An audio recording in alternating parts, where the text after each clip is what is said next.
Good afternoon. Good afternoon, Rabbi. Good afternoon, dear friends. Good morning, good evening. I don't know when you will watch this video.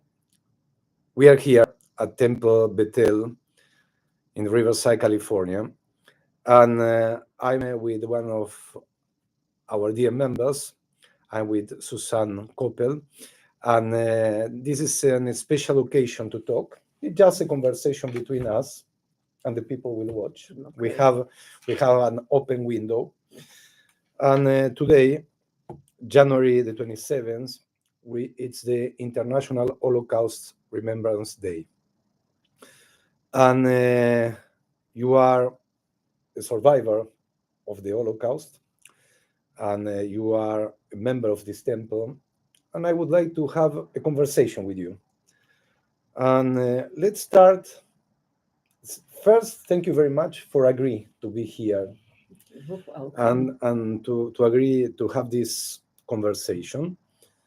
And I would like to ask you, Susan, or Susie, as many people call you, can we go to your childhood?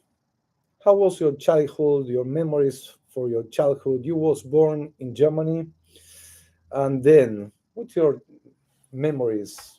From Germany, I don't remember much. I was only 2 years old. Okay. And we went to Italy for 3 years. My father started a business with a friend in Milano. Yes. And all of a sudden, when Mussolini came to power and became a friend of Hitler's, all foreign Jews had to leave. So my father uh, got a job in Holland. So we flew to Holland, but they wouldn't let us in because our German passports had a J in it, meaning Jew. I think we slept in the airport. Um, and the next morning they wanted to send us back to Germany. Well, that was impossible. So we said, we'll go back. My father said, we'll go back to Milan. Well, while waiting for a plane, he sat me on a register that was very hot, and I was burned. My derrière was burned. But Very sometimes, painful. but sometimes for bad things, sometimes the other coin of this story Right. leave you to a good thing because you contacted doctor who On gave the on the airplane. plane on the plane. But let me ask you before we are going to the plane and this story, because it was not so common to travel by plane. How was the situation of your family? Are you coming for a good social economical my position? father was a managing director in Germany of a shoe factory. Yes. And that's why we were going to Holland. The merchandise was sent to Amsterdam, and that's how And they offered him a job. many contacts there. Yes. And then what happened in this plane with this doctor? Well, I couldn't sit still, of course, because I was in a lot of pain. And this doctor happens to see me jumping around, and he came to me, wanted to know what happened. I told him, my father told him. He was a doctor, a Jewish doctor from Vienna. This detail I didn't read that it was a Jewish doctor. Yeah. Okay. From Vienna.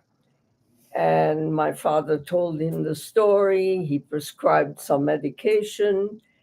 And he said, I wouldn't go back to Italy if I were you. The doctor told my father, why don't you, we were flying via Paris. Why don't you stay in Paris?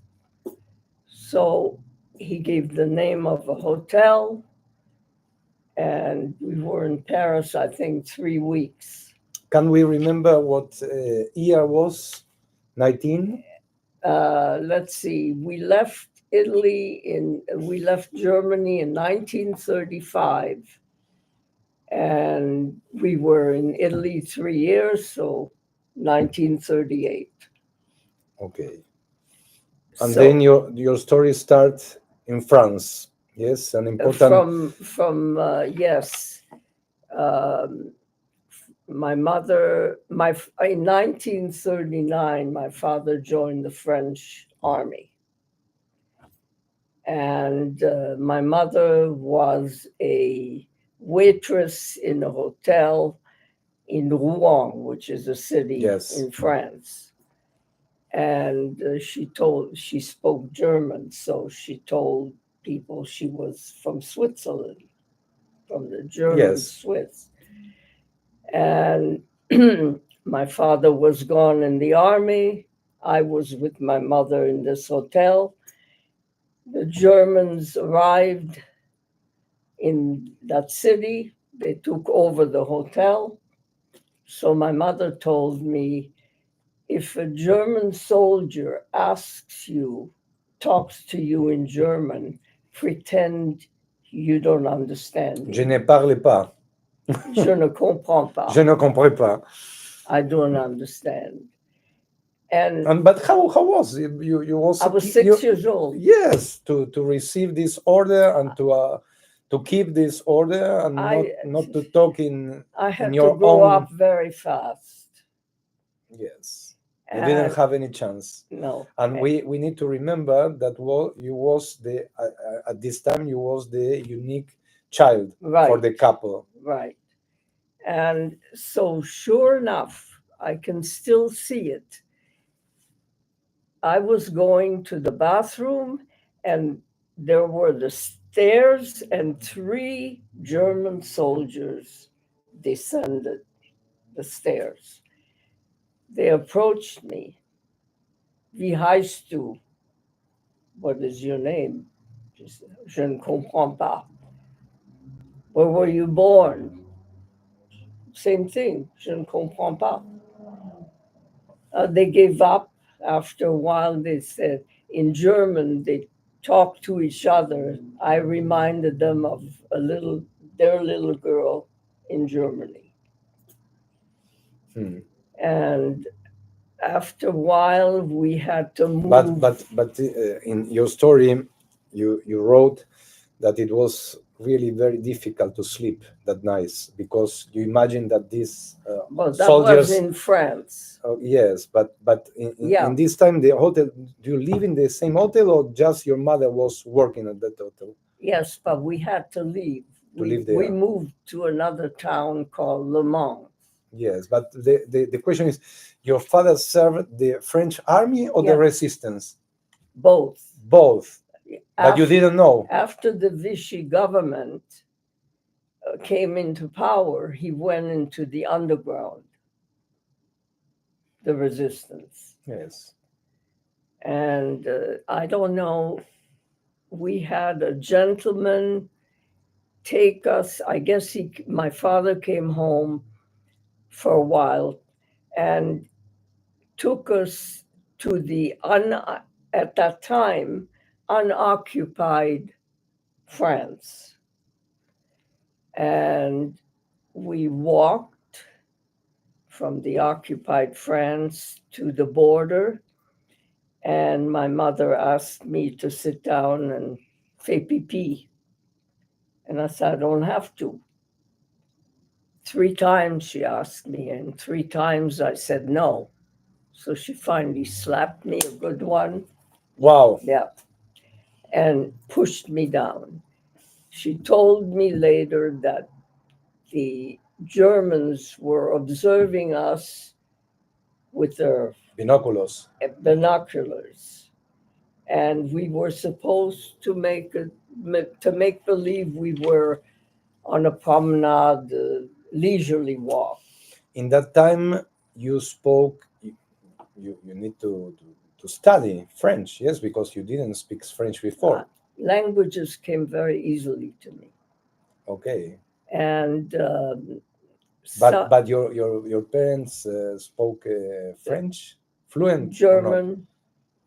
At home, we spoke German. Okay. Yeah. My father was pretty good with his French, very good. My mother spoke French. She made herself understood. But we walked to that village, and my father and mother worked in a factory making piecework belts.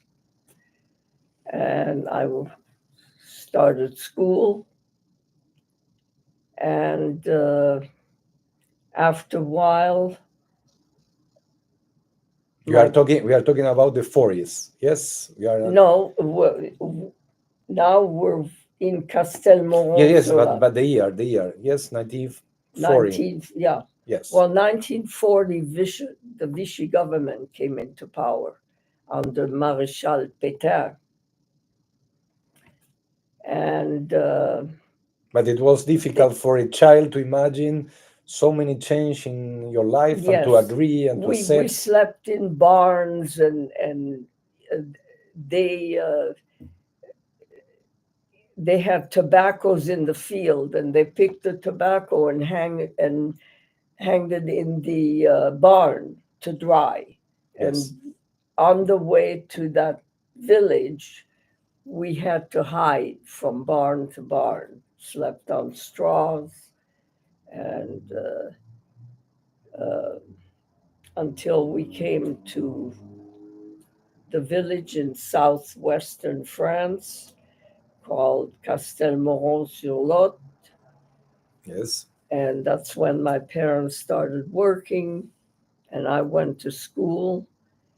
And all of a sudden, after a while, my parents were warned that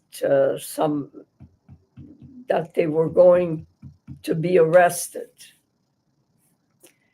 So they left me with a French family who had a hotel,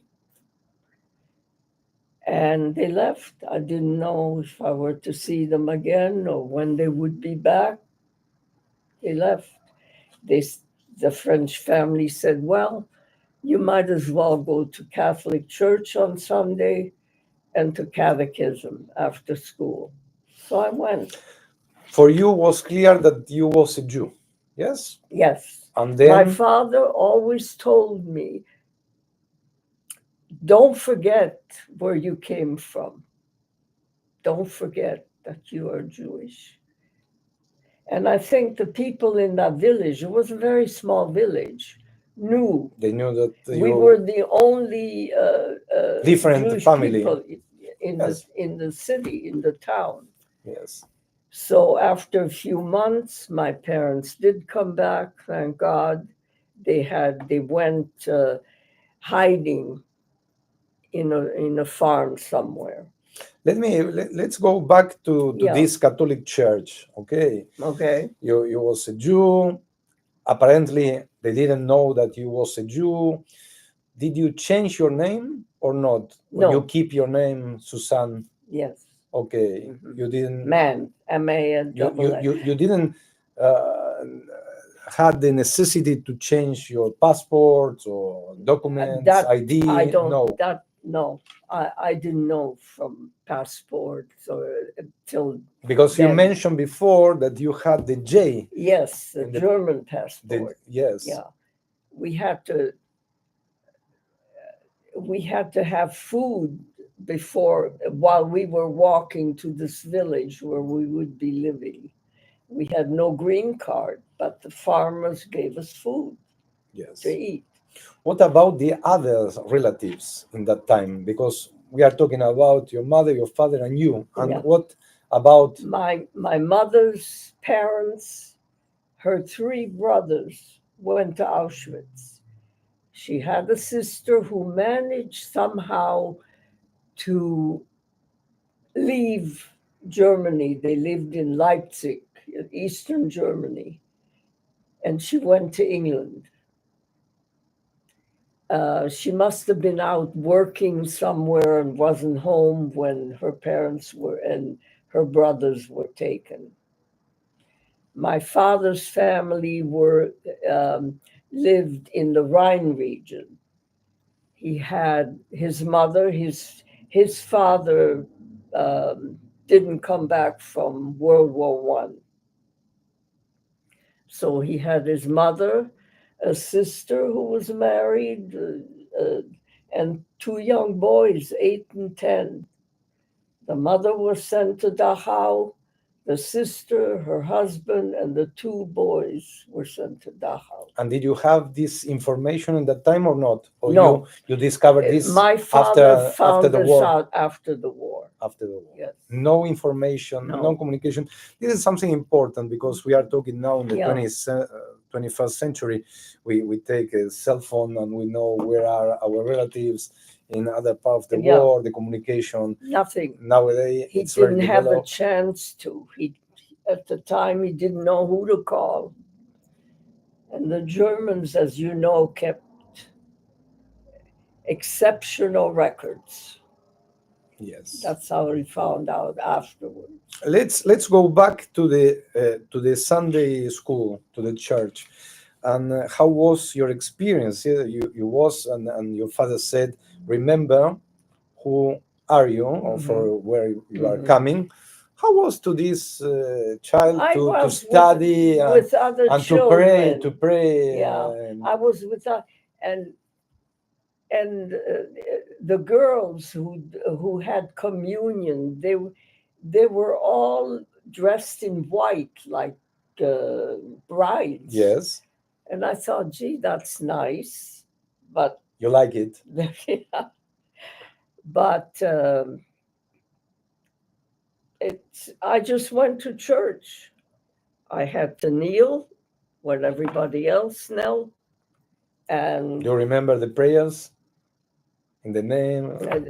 yeah, and the name of the cross, I remember that, and the catechism. What about the father? Did he ask her The to priest? you? The priest, yes. The priest eventually asked me, wanted to convert me to Catholicism.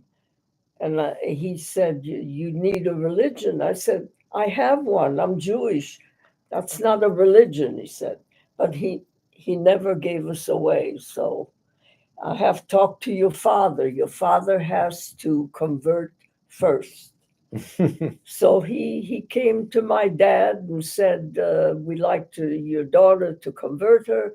Why don't you convert yourself? So you know what he answered. Yes. Father, I'm not a very good Jew. I'll make a worse Catholic. He gave a very good answer. How was to live far from your parents? Because it was difficult. You can imagine if they are going to return or not. Do you remember your feelings at the time or not? Well, I was very concerned. Where are my parents? Will I see them again? Did you ask once and again and again and well, again? The people were very nice to me, the French people with whom I was staying. But I don't remember if they told me, I don't remember. How many nationalship do you have nowadays? Are you German? Are you French or not? I'm American.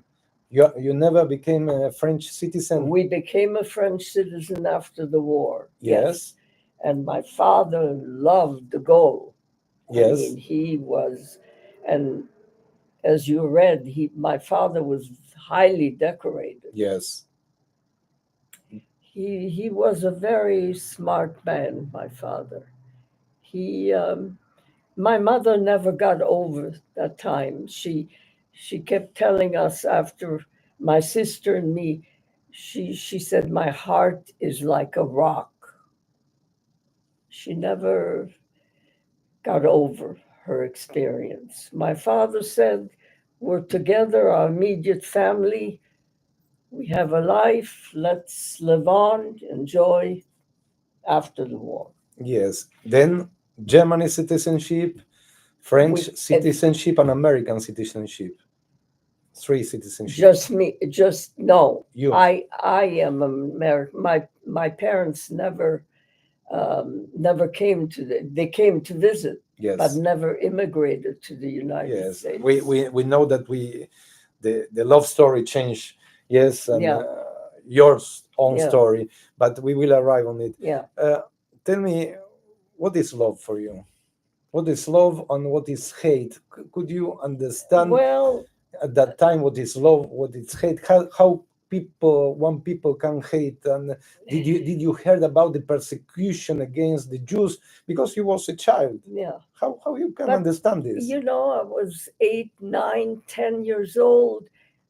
I knew that the Vichy government would pick up the Jews. That when I heard a motor during the night, a car, a truck, Yes. I was scared to death.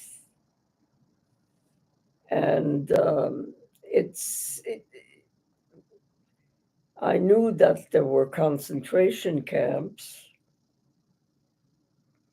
but that's I try to imagine Susie, a kid, 9 years old, 10 years old, in our days. Mhm.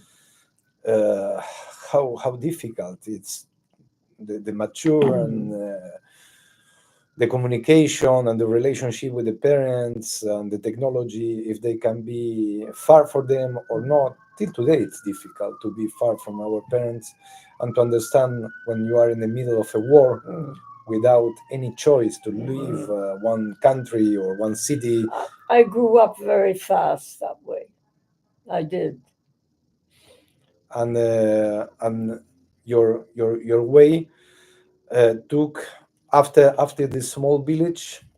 You went where? After leaving this small village in In France? the small village, Yes, we stayed there until the end of the war. yes, And then my father was discharged from the army and became in the police, head yes? police, yes, Yes. in the Tsar, which at the time was French. yes. It's a small area between France and Germany. They have the ironworks there. I think Krupp's. Yes. In the last years of the war, Yeah, your parents heard a news that if your mother is pregnant, perhaps they have chance to stay. that's what It was like I don't know where they heard that because they decided they wanted to save my life too. yes, So she became pregnant, and of course, in 1943, 10 years after I was 10 years old when my sister was born. yes, And the baby, I mean, my father was in the underground, was away. He came home sometimes. your mother was alone. My mother, you was 10 years old. Yeah, I would come home from school, and there stood my mother with the baby carriage. We have to go. We have to hide. The gendarme was very sympathetic to us. He would warn my mother.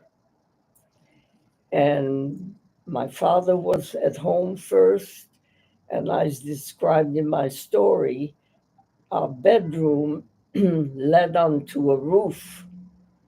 And then he kept his bicycle, my father, in the neighbor's garden. So if there was a knock at the door, he would jump out the bedroom window, jump into the neighbor, and take his bicycle, go back to the woods. We have many stories inside the same story because we are talking about Holocaust and Holocaust. There are many ways to understand, and we discover many stories.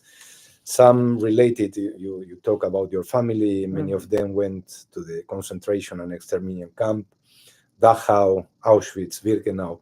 You have a completely different story. Um, I'm sure that it's not easy to talk about it. You have two kids, yes, two children. That's why I wrote my but story. during their childhood, or their Yeah. when they became teenagers, did you talk about it or not? Because many survivors No. try not to talk to protect No. their I kids. didn't talk to them until I wrote this in And 2001, I think. Yes, 2001. Yeah. Do you I think? gave a talk at Temple. But the idea was to protect them, or no, I think- or to protect yourself. I don't know. I just couldn't talk about it. Because, as you read, there's a story about my father Yes, when he was picked up yes. by the French, who were under the order of the Vichy government, who were sometimes worse than the Germans. Of course, of course. But And- what take you to change your mind and start to speak? Because you wrote this, Because, well, and now you are sitting here yeah, it's. talking to me. I really I appreciate. said to Rusty, who Yes, was in charge of these things, who had speakers each year, I talked to my husband first. I said, okay, I'll write my story. The boys are old enough, they should know. My sister didn't even know until she read my story. wow. You didn't like also to talk to her.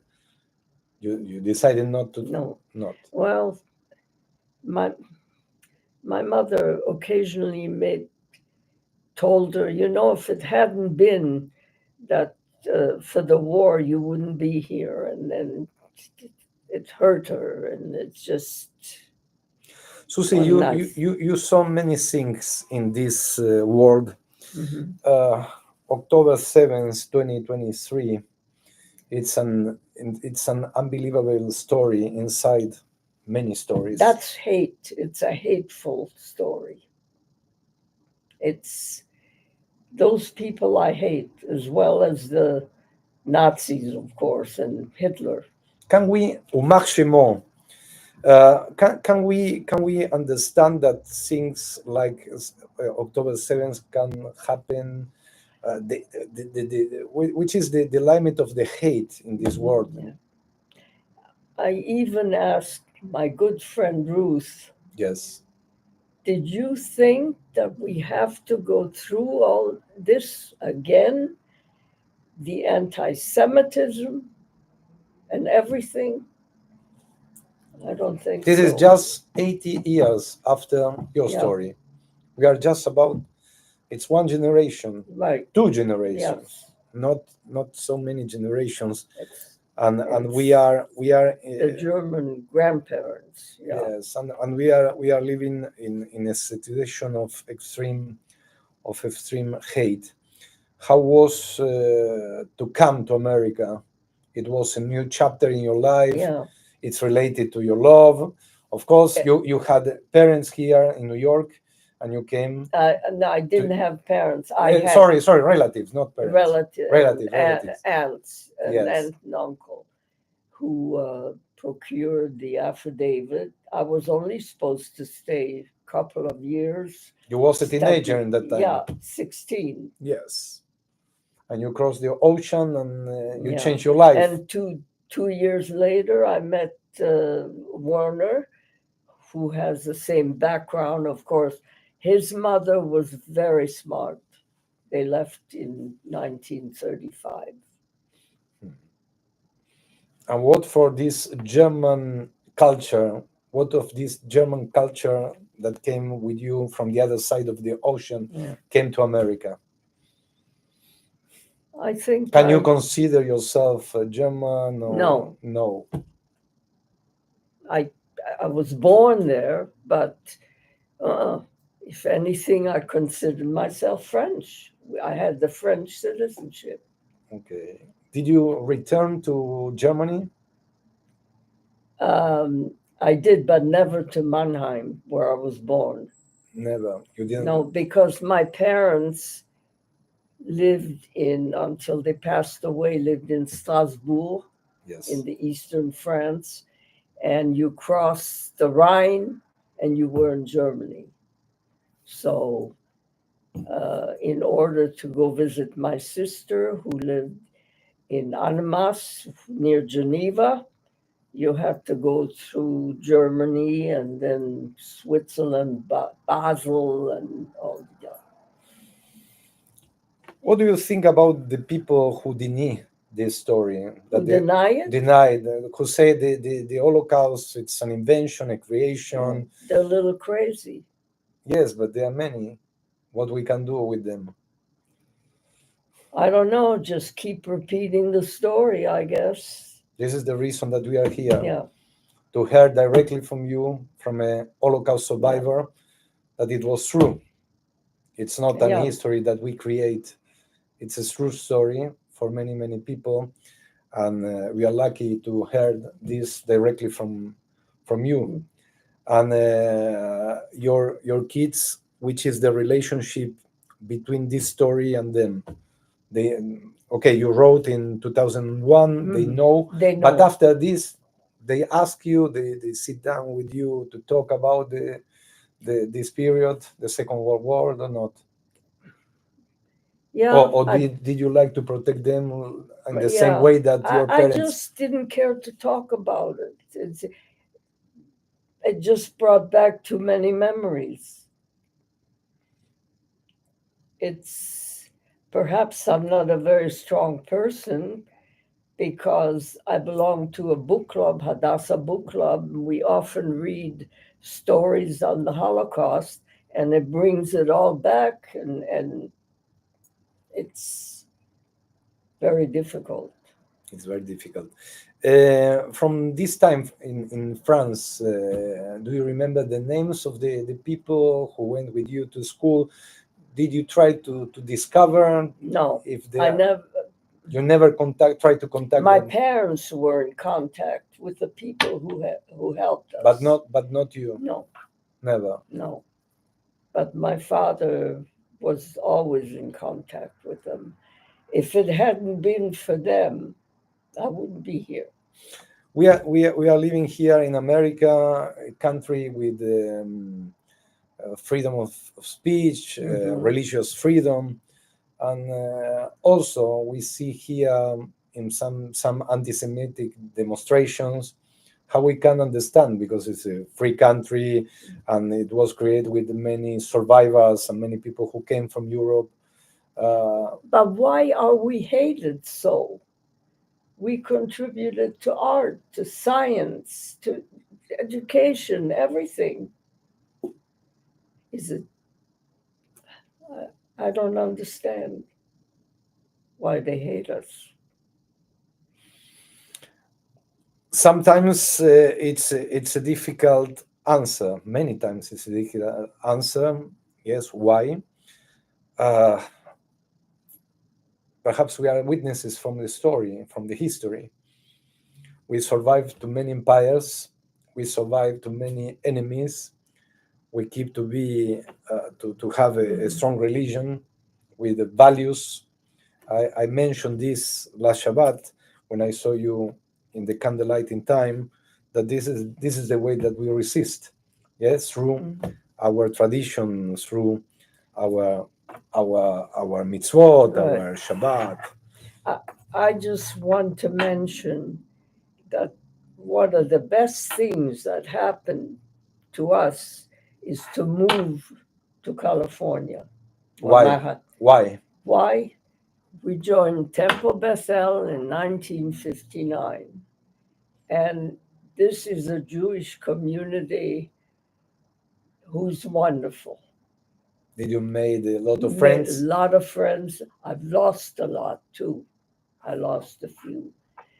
But they are just, you talk about love, they're just wonderful.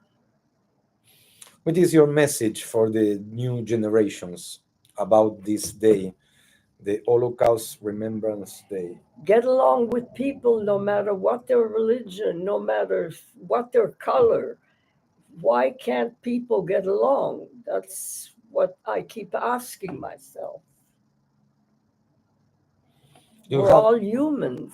do you have friends from other religions, other cultures? Oh, I have wonderful neighbors. They know about your story? Oh, yes. I have one neighbor who is the same age as my youngest son. She's 67. They're an Italian family. They invite me every Christmas Eve to their party where they only have family. She calls me every day at 6:30 in the evening to check. Wonderful neighbors. It's like brothers. And I have one across the street who is a born again. Suzanne, I made the vegetable soup. Would you like some? So Susie, this is a very nice conversation, and this is what I wanted to do with you on this day, to show to others your story, to share with others your story. And I would like to appreciate for your time, for your courage, to remember. I know that it's not easy to remember bad times or pain times, but I try to do this in a friendly way, to discover feelings or to rediscover feelings, memories. But we are witnesses that this story was true, because you are true. you are here, and I hope that our next conversations will be about funny things. Okay, but it's important to remember. I hope the next conversation will be about the hostages being back in Israel. I hope. Yes, you know that many hostages, a big number of not hostages, survivors of Holocaust, they live in Israel. Yes. And for them was really very, very painful to live October 7th and to see to see and to experience this pain. It's a pain not just for them, but for them is for you, because 80 years later they are seeing again and again, and we are here to stand and to say never again. But there is one big difference, an important difference between the Holocaust and this time. We have the state of Israel, right? And without the state of we Israel, better take care of it. Yes, they are taking care from the Jewish people in the land of Israel and also outside. I love Israel. Yes, did you visit many times Israel? Twice. Okay, we need to organize next trip. Okay. A communitary trip to go together. Yeah, to visit Israel. if I can still travel. Of course, But of course. I don't want people to feel sorry for me because I've been through a lot, but I've had a good life after that. I've survived this. I've survived cancer. I'm in remission. So I thank God for that. Did you you believe in God, and you never change your mind about this belief, these feelings about God, or No, not? Or did you fight with God? I talk to God. Okay. I say my Shema every night. I did while my kids were small. Every night, they say the Shema. And I'm not that good a Jew. I mean, I don't observe a lot of the kosher laws or anything like that. But your soul is kosher. I don't know. Yes. Susie, thank you very much for your time. You're very welcome. For your story. And I hope that many people will share this video, because it's a true story. And we are here at Temple Bethel, Riverside, to remember and to say to you, Jew or non-Jew, that it's a real story, and we need to. This is a way to keep alive the memory of 6 million Jews and other millions of people who died during the Second World War. Suzanne Koppel, thank you very much. You're very welcome, Rabbi.